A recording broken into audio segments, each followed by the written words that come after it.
Նոր Հայաստանի ագնախարար Միրզոյան Արոն ասում է. Ռուսաստանը պետք է սկսի հարգել մեր ինքնուրույն որոշումները, այսինքն յանի մեր դեմ խաղ չկա, ինչ որոշում ընդունենք, Ռուսաստանը պետք է հարգի, որովհետև մենք ինքնիշխան ենք։ Հիմա կարծես նորմալ բան է ասում, բայց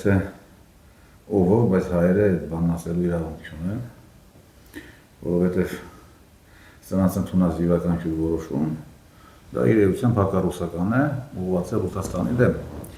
Լինի դա Թրամփի թրիպը, թե սրանց եվրոինտեգրումը, թե ընդհանրապես ամեն ինչը։ Այսօր Եվրամիությունը մեծ թափով պատերազմի է պատրաստում Ռուսաստանի դեմ, որը մտադիր են 2030-ին պետք է սկսվի ըստ դրանց, Հայաստանը մտադիր է միջად անդամակցել այդ ռազմաքաղաքական կառույցին, եւ իսկ Թրամփի թրիպն է, բազմիցս ասել են դա Թուրանն է, ամեն այլանդակահակառուսական բրիտանական պրոյեկտը, այս մարդն է ասում ότι ախպեր դա ռուսերը պետք է բան անեն, հանդուրժեն մեզ, հիմա ես մեկ այլ բան ասեմ, հարցադրում է այլ ռակուրսից ձևակերպենք, իսկ ավելի լավ չի Ռուսաստանի համար, շարից փորձանքից հեռու, գլխացավանքից հեռու մնալու համար, ուղղակի դնել լիկվիդացիա այս երկիր, ասենք, լուծարի Հայաստանի Հանրապետությունը, որ ոչ որոշում ընդունեն, ոչ էլ ռուսները մտածեն դա իրենց դեմ է ուղղված, թե իրենց դեմ չի ուղղված։ Ռուսների համար ավելի հեշտ չի դա անելը, քան ձեզ հանդուրժելը։ Ես կարծում եմ, որ իհարկե, որպես գերտերություն, որպես արդի աշխարհի ամենահզոր տերություն, Ռուսաստանը իր անվտանգության ապահովման անհրաժեշտության դեպքում ինքը իհարկե շատ դաժան կարող ավարտել։ Մենք տեսնում ենք, թե ինչ է անում Ռուսաստանը Ուկրաինայում, Հայաստանին ինչ կանի։ Հայ ժողովրդին չի գտնի, ուղղակի պետությունը դրուցարի։ Չի կարելի տես բաներ խոսել, բայց Միրզոյան Արոն եւ ընդհանրապես այս գրանտակիրների թիմը պետք է գիտակցենք, որ դրանք ինչ-որ պատուհաս չէին մեր գլխին եկած, ոչ, դրանք այս 35 տարվա անկախ Հայաստանի օրինաչափ արդյունքն են, շատ տրամաբանական։ Այլ քաղաքական էլիտա մենք այսօր չենք կարող ունենալ։ Եվ այս պրոբլեմը ինչից սկսվեց այնտեղից, երբ Հայաստանի իշխանությունները հենց 90-ականների սկզբից սկսեցին հավատալ, որ Հայաստանը անկախ ինքնիշխան երկիր է եւ ունի իր սեփական շահերը, որոնք կարող են չհամընկնել այլ տերությունների շահերի հետ։ Սրանք ապրիորի այդ իրավունքը իրանց վերապահել են, որ հա, մենք կարող աշահանանք, որը Ռուսաստանից չխոսի։ Բայց փաստն այն է, որ Հայաստանը չի կարող ունենալ սեփական շահ։ Ուղղակի չի կարող, չունի Հայաստանը սեփական շահ։ Ինչու, որովհետև Հայաստանը ինքնաբավ երկիր չէ։ Բնականաբար այս մասին գիտեն եւ նախկին նախագահները, որոնք նորմալ մարդ էին, ի տարբերություն սրանց, բայց թե նրանք դժվար է պատկերացնել Տեր-Պետրոսյանը, Քոչարյանը կամ Սարգսյանը, ասեն թե հա ժողովուրդ, մենք չունենք ազգային շահ, ուղղակի չունենք, որովհետև ինքնաբավ չենք։ Իսկ ինչու նախ ներկայացեմ, թե ինչու է Հայաստանը ոչ ինքնաբավ երկիր եւ ինչու ոչ ինքնաբավ երկիրը չի կարող ունենալ սեփական շահ։ Տեսեք, շուրջ 15 տարի առաջ, կամ ավելի շատ տարի առաջ, Ադրբեջանի ռազմական բյուջեն սկսեց գերազանցել Հայաստանի Հանրապետության պետական բյուջեն։ Այսինքն մոտ 4 անգամ նրանք շատ էին գումար ծախսում իրենց պաշտպանական ունակության վրա, անվտանգության, քան հայերը։ Բայց պարիտետը կար, լուրջ պարիտետ կար, որը մենք վերջին անգամ ցավոք տեսանք 16 թվականին, այդ քարոզիայի ժամանակ, երբ ադրբեջանցիք ամերիկյան սանկցիայով պատերազմեցին, ոչ մի բանի չհասան, հետո եկան աղաչեցին հրադադար։ Ոնց այդ պարիզետը գոյաց է։ Երկու աղբյուր կար այդ պարիզետի։ Առաջինը ռուսական նվերն էր զենք զինամթերքի։ Օրինակ Սերժ Սարգսյանի կառավարման 10 տարվա ընթացքում նվեր որպես Հայաստանը Ռուսաստանից ստացել է 70,000 տոննա զենք զինամթերք։ 1500 ավիառույցով Իրանի տարածքով այդ ամեն ինչը եկել Հայաստան է հասնել։ Ներառյալ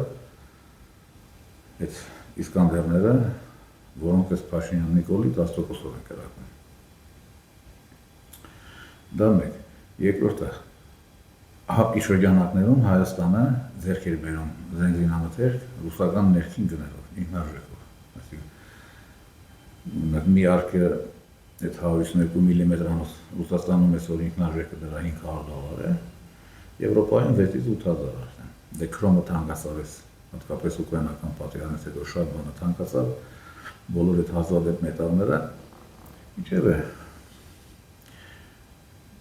12-ից 15 անգամ շատ արժի, ամենատարրական հրետանու արկը Եվրոպայում ընդհանրապես արևմուտքում, քան Ռուսաստանում։ Այսինքն այդ երկու աղբյուրների շնորհիվ Հայաստանը միշտ պահել է իր պարիզետը եւ ապահովել է իր անվտանգությունը։ Այդ չեմ խոսում քաղաքական աջակցության մասին, առանց որի Ղարաբաղը երբեք հայկական չէր դառնա։ Թե Տեր-Պետրոսյանը, թե Բաղրատյանը, որոնք խոսում են այդ մասին, թե Քոչարյանը, թե Սարգսյանը, գիտեն, որ Ղարաբաղը ոչ թե հայերն են գրավել, ռուսները վերցրել, ուղեղի վրա նվիրել են հայերին։ Այգեքի հայերը մասնակցել են այդ պրոցեսին, վերջո կրվել են։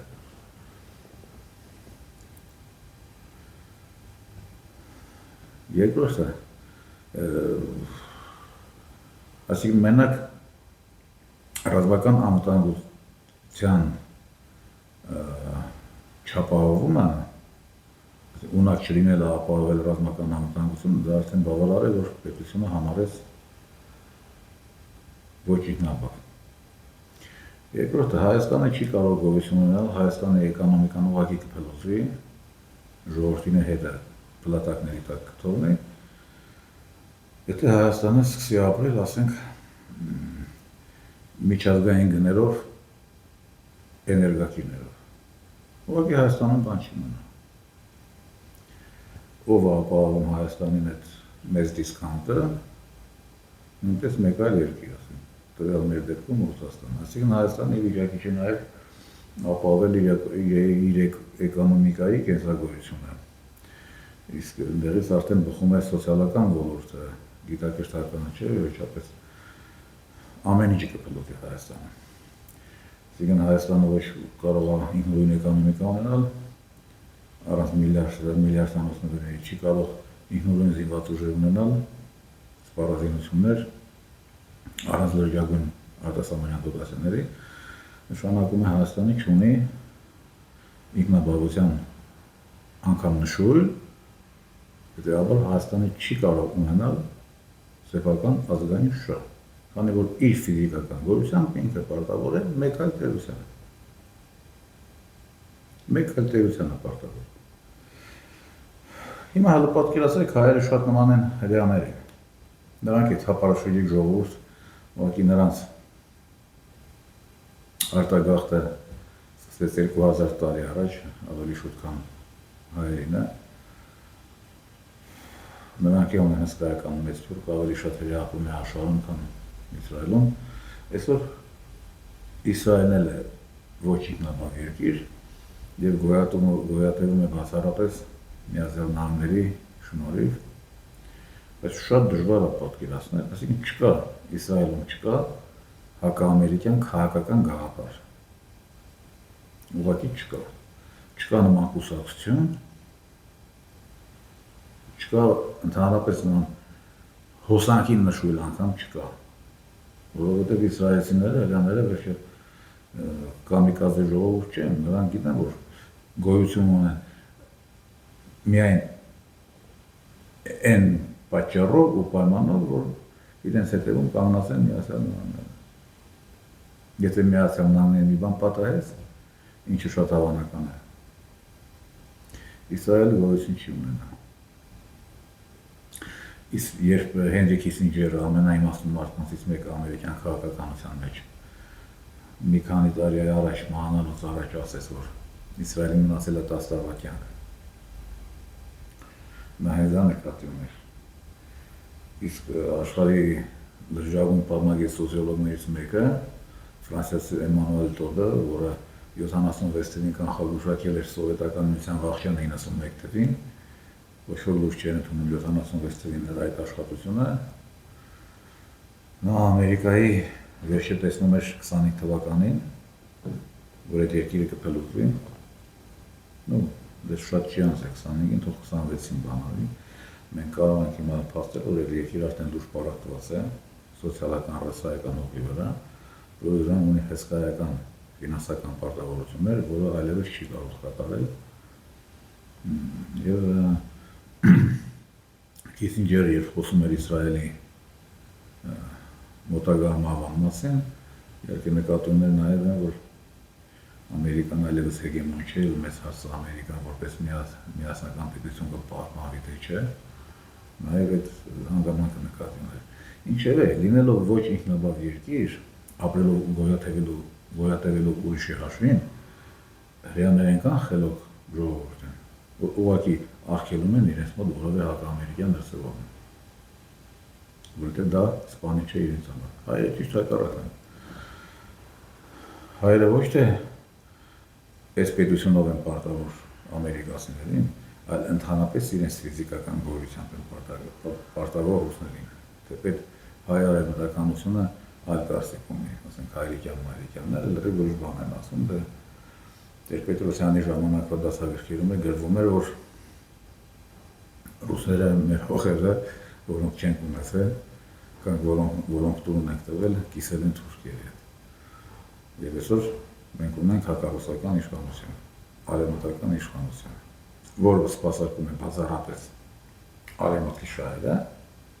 բացառապես։ Քանի որ Հայաստանի եվրոինտեգրումը հայկական շահերից ընդհանրապես չի բխում, ընդհանրապես։ Եթե ընդունենք մի բան, որ Հայաստանը շահ ունի, Հայաստանի շահն է, որ Ծիրանը վաճառի Ռուսաստանում, ոչ մի այլ երկրում չի կարողանա վաճառել։ Շնորհիվ ԵԱՏՄ անձամասության։ Ոչ եթե դուք Հայաստանը դուրս եք բերում ԵԱՏՄ-ից եւ տանում եք Եվրամիություն, նշանակում է դուք ում շահն եք սպասարկում արա։ Հայկականը, թե արևմտյանը։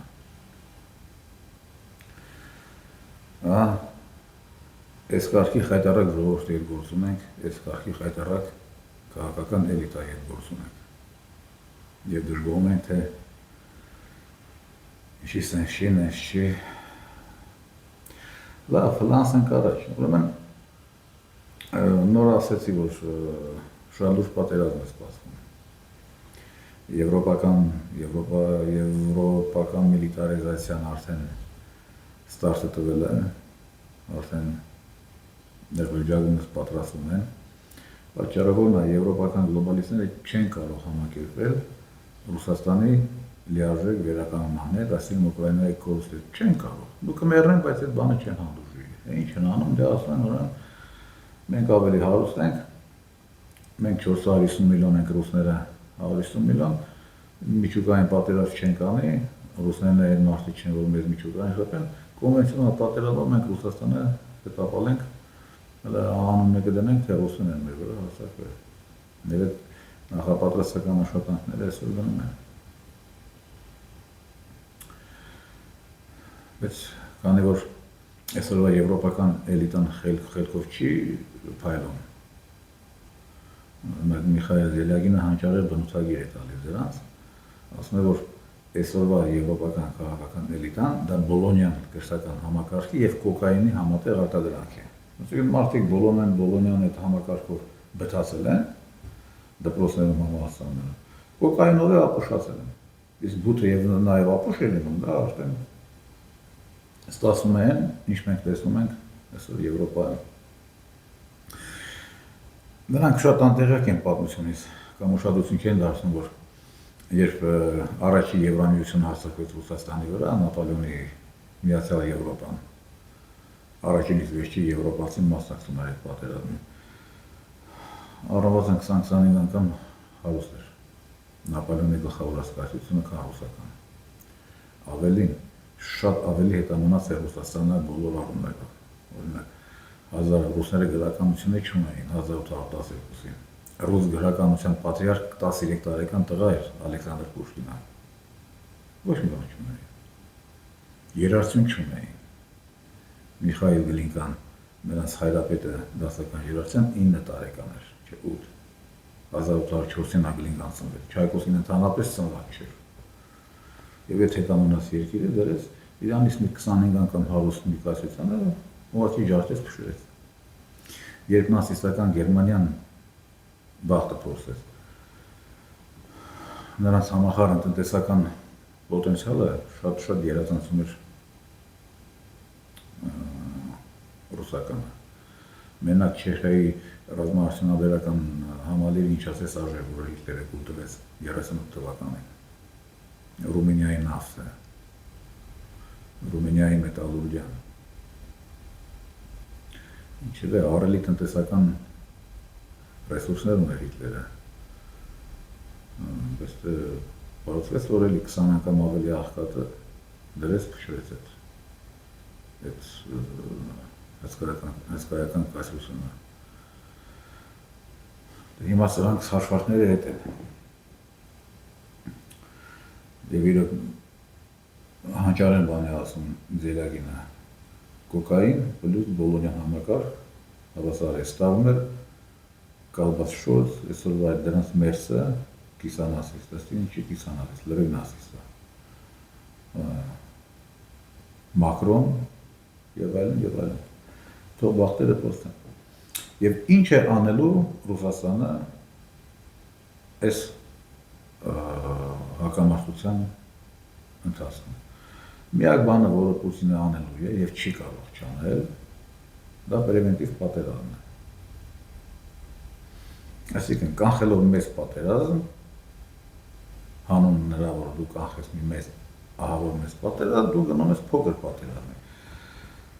Քանի որ շատ վաղուց է հայտնի, որ Պուտինը ստալինիստ է, Վալերիա Նավադվորսկայան խիղճ պարավ մեռավ գորալով դրան ձեն եք տալիս, ինքը օմպիոտ ձա Ստալինը ասում է, ոնց եք դրան ձեն տվել, ճիշտ էր ասում։ Իրոք լիբերալների բոլորը մուրազը փորերը թողեց։ Նման պատերազմ Ստալինը վարեց 38 թվականին խալխին գոլում, ջարդելով ճապոնական բանակը։ Եթե դա չաներ, 41 թվականին Ստալինը խայտարակ պրոբլեմ կունենար։ Այն դիվիզիաները, որը նա հեռավոր արևելքից բերեց և Մոսկվան փրկեց, նա նախ չէր բերի, Մոսկվայի ճակատագիրը չգիտես ինչ կլիներ, բացի այդ Ճապոնիան միաժամանակ կհարձակվեր Սովետական միության վրա, կամ գուցե մի քանի շաբաթ հետո, բայց այդ ամեն ինչը կանխեց խալխին գոլի հռչակավոր օպերացիան, որը կազմակերպեց, որը գլխավորեց ապագա Մարշալ Ժուկովը։ Հիմա նույն բանը Պուտինն է անելու։ Առնվազն 5 եվրոպական երկիր Պուտինի դեպի տակ կմնեն։ Դա այս մեծ բալասյան գիգանտներն են, գերտերությունները։ Գերմանիա, Լեհաստան։ Բոլոր հիմքերը կան, բոլոր հիմնավորումները կան։ Օրինակ, պրախարնոյդ որ են դարձրել մեր բալասյան երկրների օդային տարածքը բանդերականները։ Լենինգրադի մարզում ինչ-որ դրանք խփում են այդ ռուսական նավթային ենթակառուցվածքները տրանսպորտային, բացառապես գալիս են մեր բալասյան երկրների վրայով։ Ուս Լուգայից այդ ստրատեգիական նավահանգիստը, ուս Լուգայից մինչև Էստոնիայի սահման 35 կիլոմետր է։ Արդեն շատ դժվարանում է այդ դրոնի հայտնաբերումը և ոչնչացումը։ Այդ իրավունքը ռուսներին եվրոպացիք տվել են։ Այն որ հայից մինչև մեր բալասյան երկրներ դրոնները Լեհաստանի տարածքով են անցնում, չէ՞։ Լեհաստանի տարածքով են անցնում։ Լեհաստան, Լիտվա և Հյուսիս։ Այսինքն պլյուս հետ չեմ խոսում են մասին, որ սրանք ոչ թե Ուկրաինան զինում են, այլև շատ դեպքերում իրենց բարձր տեխնոլոգիական զենքը իրենք են սպասարկում։ Այսինքն բոլոր լեգիտիմ հիմքերը Եվրոպային պրևենտիվ հարվածելու համար Պուտինն ունի։ Եվ 26 թվականի մեջ մենք այդ փոքր պրևենտիվ ջախջախիչ պատերազմը կտեսնենք։ Անպայման կտեսնենք։ Հիանալի արեշինքներ կտեսնենք, հիանալի հետևանքներով Լեհաստանի այդ Ժեշով այդ բազայում, Լիտվայում, Լատվայում, անպայման Գերմանիայում, անպայման։ Ինչ-որ մի բան կտեսնենք, եվրոպացի կեպտինս են մտածեն, թե ոնց հակադարձեն։ Հետո կտեսնեն, որ հակադարձելու իմաստ չկա, որովհետև Ամստերդամի բնակչությանը հեչ շատ դժվար կլինի կռիվ ուղարկել, ռազմի բորդել չի էլի, կամ դա ինչ-որ կլուբ չի, որ գնաց ասես անաշակաժես, օրինավոր ձեր բերած։ Ով է դրանց տեր կանում, դու ոչ որ։ Բա ինչ-որ Թրամպը դուրս է գալիս նատոյից, առաջի եկած օրվանից նատոն դուրս չի գալիս, բանը։ Դա Թրամպը իհարկե անասնում է, բայց դա որ մտածված ստրատեգիա է, չէ։ Թրամպը ինքն իր հեղինակությունն է փրկում։ Որ վաղը նատոյի մի բան եղավ, վաղը Եվրոպացի Պուտինին անհերանալի վիճակի մեջ դրեցին, որ նա ստիպված հարվածելու է Եվրոպային, նատոյի երկրներին։ Ինքը ասել ախպեր, ես վաղուց եմ ձեռքերը ձենից ձեռք քաշել, դուք եկես քակիկերը գնացեք մարսեք։ Ձեզով էր ասում տարաստակ, որ Լենինգրադ հասնեն բանդերականների դրամները, դեն մարդին ինչ անի։ Այսինքն սկսում են տենց հետարքի ժամանակներ, և հենց այս պահին Հայաստանը ուղևորում է դեպի Եվրամիություն, մերձենում է Եվրամիության հետ։ Եվ երբ Բարսեղյան Լևոնին ուղարկում էին լեննականցիների տները, թե գնա ստորագրություն դեր, որ մենք Եվրամիություն ընդունենք, սրանք ասեցին, թե Փաշինյան Նիկոլն է ասում, չէ, ես ինչ մեղք ունեմ այդ օրենքը մենք ընդունեցինք Եվրամիություն մտնելու, որովհետև ժողովուրդն էր տենց ուզել, ժողովուրդն է իբր ստորագրություն էր հավաքել։ Երբ Բարսեղյան Լևոնը երկու գրանտակիրները, որ Հայաստանում մենք շրջում էին, նրանք չէին խոսում այս մասին, նրանք ասում են ախպեր ուզում ես առանց վիզա Փարիզ գնալ, հանդիլ ցավը ստորագրի, ցավը տանեմ, են ես ստորագրում, ասպեր առանց վիզա Փարիզ կգնանք, ինչ լավ է, էլ ոչ Շենգեն է պետք, ոչ փոխսասել է պետք, գնաս Երևան գաս, վիզայի տուր կճարես, կգնանք Փարիզ կգնանք, հետ չէին ասում, թե մենք քեզ տանում ենք գելի բերանը։ Եվ երկրորդը ստեղ արդեն, իհարկե սովորական ժողովրդի խելքի բան է սա չի, սա արդեն քաղաքական էլիտայի բարոյականությունից է խոսում, հա։ Դու, գոնե դու, ասիկն Միրզոյան Արոն, ինչ անենք դրա կնիկը Աբաջան գուարն է, բայց դե Աբաջան գուարի մարդն է կարող մտածել, չէ։ Ջան, դու գնում ես մի միություն, որը քո 1000 տարվա դաշնակցի թշնամին է, պատերազմ է լինելու դրանց մեջ։ Դու բարիկադների որ կողմ կդիմանաս դրա։ Իսկ ստեղը չերողություն պաշտպանել չի լինի։ Հնարավոր չի չերողություն պաշտպանել։ Մանավանդ, եթե ասված չանեի, դու մինչև գոնե, ասենք, բան ունենաս, թեկնածու անդամի կարգավիճակ ունենաս։ Դու ո՞ց կմնաս չերող։ Կամ քոնիչին ապետ, խոզի գլուխը խալուն չի գալիս, չէ, լեննականում են ասում։ Խոզին տար, լավ խալի ասա, խոզի ջան, ստեղ պարքի, կերտոտ տեղերեմ չէ, խոզը կասի չէ կգնամ կակելի մեջ պարքի, ունեն է ժողովուրդն այլի պաստորեն, ասուս կրակ է ուղում։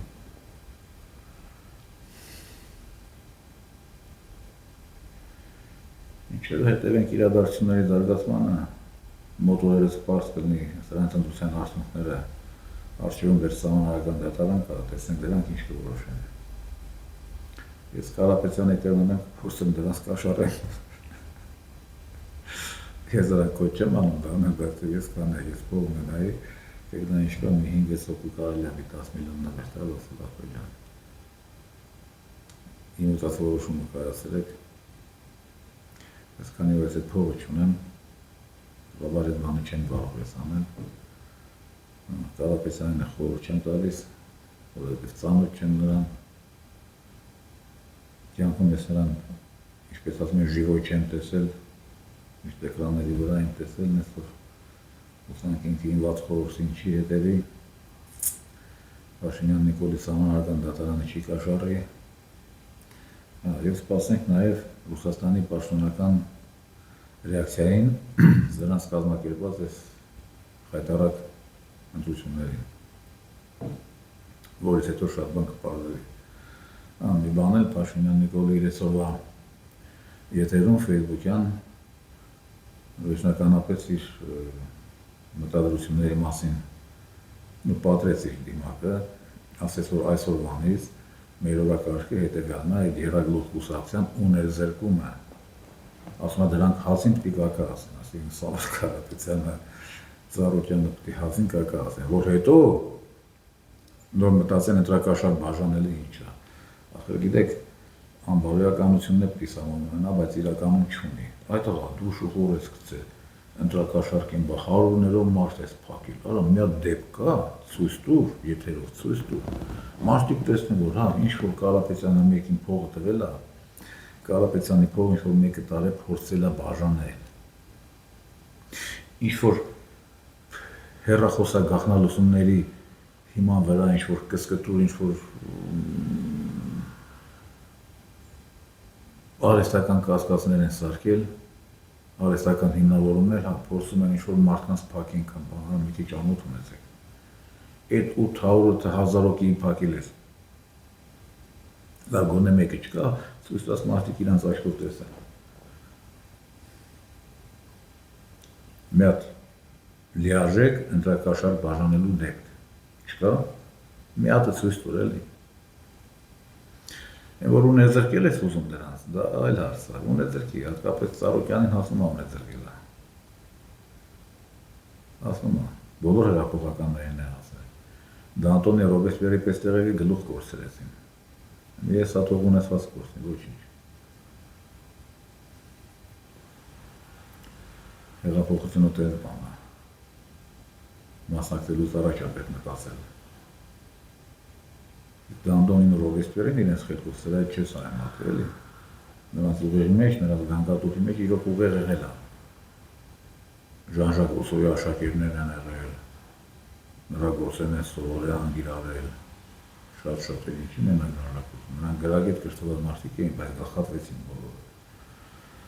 Հիմա մի հատ Ծառուկյանը ոչինչ, թող ունեզրկվի։ Մենք որ հաստատ չենք տուժի, ապագայի հեղափոխականներին թող դաս լինի։ Վերաբերում է Կարապետյանի ունեզրկմանը, այստեղ արդեն մի քիչ պրոբլեմային է։ Դուշո նրա կապիտալը քաղաքականապես եւ աշխարհագրության տեսակետից ռուսական է։ Տեսենք թե ոնց կանի ժող վարչապետ ուստեն։ Եվ կհանդուրժի արդյոք Կարապետյանը, որ ինչ-որ մի գրանտակեր,